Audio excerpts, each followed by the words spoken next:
Speaking of things that aren't fine, did you guys see the Ubuntu translation situation? The the fuck up where they let someone write the Ukrainian translation and then nobody proofread it because apparently nobody, I don't know, they fucking just accept translations from anybody. It sounds like it's pretty easy to get a fucked up translation into Ubuntu, considering how fucking easy it was for this guy. Ubuntu discovers hate speech in release 23.10. How to upgrade. When they say, did someone actually include a translation?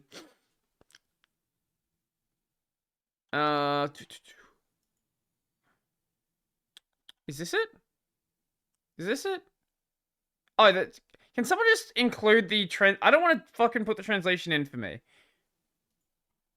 Can someone actually just fucking... My god. Someone just include the fucking translations. I don't have to do it myself. Whatever. So, Ubuntu, Canonical, being who they are, were like, just fucking accept the... Apparently, this is the one time they just accept pull requests. And this dude just started throwing in shit about, like, the current, like, Israel-Hamas stuff. I'm not going to talk about it. I've literally zero idea what's going on. Just throwing that in the Ukrainian translation, which I feel like it was put there specifically for the reason that most people are not going to notice it. And then I think there was some, like, Russia-Ukraine stuff in there as well. It's just like, why? Firstly, numero uno. Firstly, why are we doing this on Ubuntu? Like, what are we doing here? Secondly, who at Canonical is accepting fucking translations without proofreading them? If you can't proofread them, don't have that translation in your distro. Like, what are you doing? Like, I get wanting to, you know, support all of these different setups, but like, if you don't have someone to proofread it, why are you accepting it? I don't understand. I don't understand. They ended up pulling the translation and then redoing it and then re-releasing the ISO. So it's all done now and it's all like fixed up, but like I just don't understand like how anybody even managed to let that happen. And that sort of makes me question the state of other things in Ubuntu. Like, if that can be snuck in without anybody paying attention, how easy would it be for a bad actor that has, like, repo commit rights to get malware onto the distro? Because I feel like it wouldn't be that difficult. Especially if it's, you know, just a tiny bit hidden. Like, it's not fucking malware.fucking-deb or whatever. It's just a little bit hidden. It's like hidden in a file that nobody would expect. Maybe it's like an additional file that's added at the end or something. Sounds like it might be pretty easy. And considering the Snap situation where turns out they did zero moderation on Snap name registration and just let some crypto malware onto the Snap store, I might not be too far off the truth. Maybe, look, if a distro like Debian, that's as big as it is, has never had, like, a serious malware event, some people have said there have been some very, like, minor ones.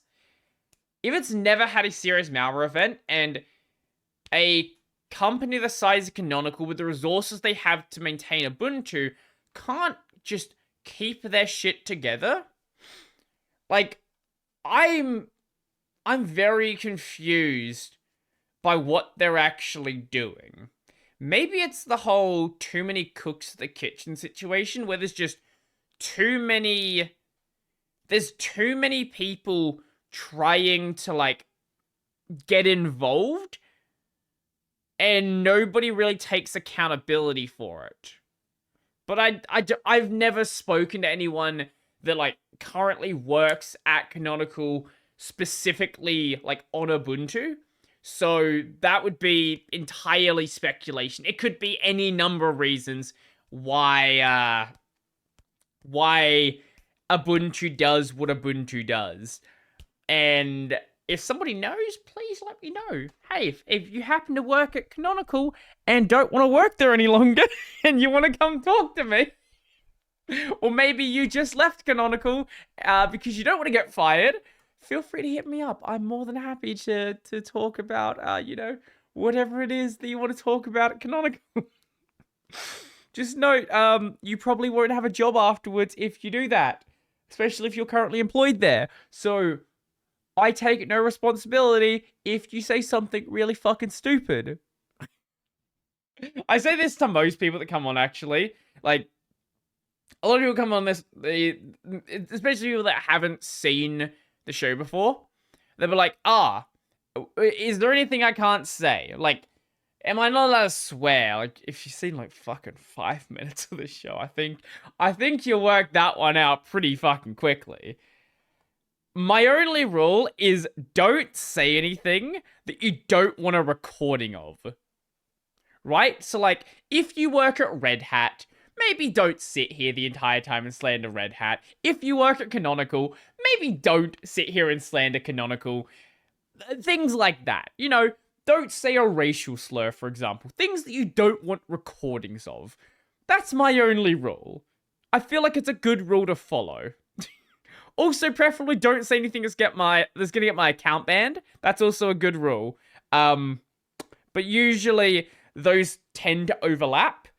Typically, you don't want a recording of something that's going to get my account banned because typically that's going to be recording something that sounds pretty bad. And maybe you're fine saying that, but I'm not. So for any of the people that want to get fired from Canonical, hit me up. My DMs are open.